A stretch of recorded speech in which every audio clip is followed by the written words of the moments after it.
मेरा नाम माधव कृष्ण है जी।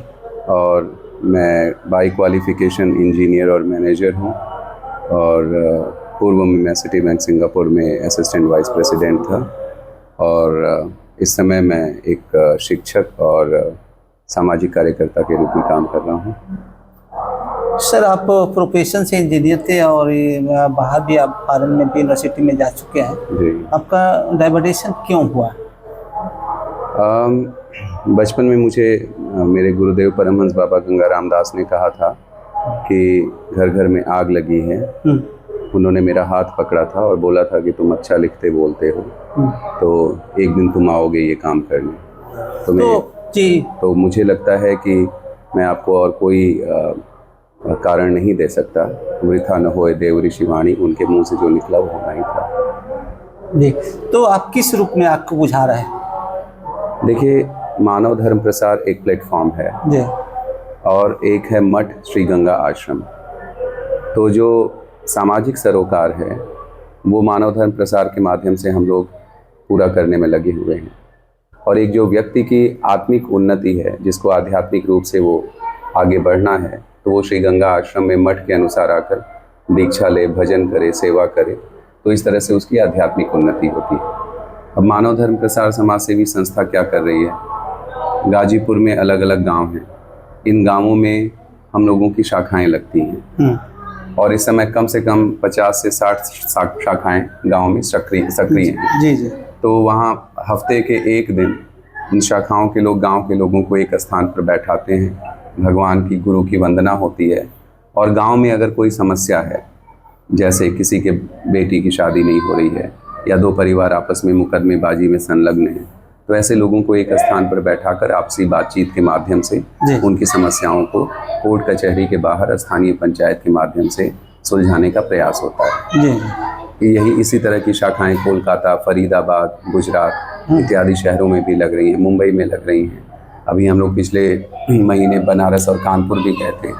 तो देखिए, एक है धर्म और एक है धर्म चक्र प्रवर्तन। जी। तो धर्म प्रायः हमारी भूलने और सोने की प्रवृत्ति होती है। तो जब धर्म सोने लगता है, धार्मिक लोग सोने लगते हैं, उनको लगता है कि हमारे जाने से क्या होगा, उसी समय बुद्ध जैसे लोग आते हैं जो कहते हैं कि नहीं, धर्म का चक्र लेकर स्थान स्थान पर जाना पड़ेगा, लोगों का जागरण करना होगा। तो यही है जागरण का कार्यक्रम, ऑन ग्राउंड उसको इम्प्लीमेंट करने की कोशिश।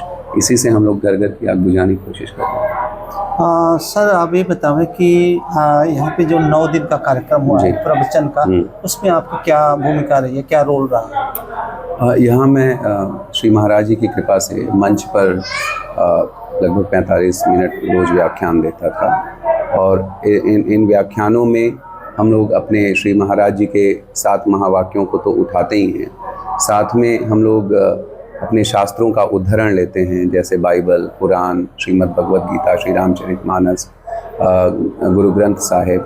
और इन जैसे मैंने अगर लक्ष्मण जी और निषाद राजगुरु के आपसी संवाद को उठाया, तो उस संवाद को उठाते समय केवल ये नहीं देखना है कि किससे कहानियाँ सुनाकर, गीत सुनाकर प्रवचन खत्म हो जाए। उनको आज के समसामयिक मुद्दों से जोड़ना कि हमारे घर में कैसी समस्याएं चल रही हैं, उन समस्याओं को इन घटनाओं से कैसे जोड़ा जा सकता है और किस तरह से हम उनसे बाहर निकल सकते हैं।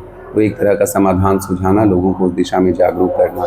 अब जो कल की मेरी बात थी, तो मैंने यही उठाया। मैंने कहा कि लक्ष्मण जी कहते हैं परमार्थ तत्व को पकड़ो, तो आप परमार्थ तत्व को कैसे पकड़ सकते हैं? अगर आप अपने बेटे की शादी में दहेज मांग रहे हैं तो आप दहेज लेना बंद कर दो, आप दूसरे की बेटी को अपने बेटी की तरह मानो।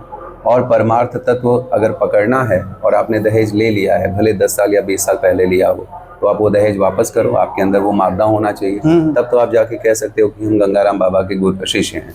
नहीं तो फिर ये सारी बातें ढकोसलाई रहेंगी। महाराज जी, 9 दिनों तक जो कार्यक्रम रहा है उसके अलग अलग सब्जेक्ट रहे होंगे, तो क्या क्या टॉपिक्स रहे हैं, किसकी टॉपिक पर आपने?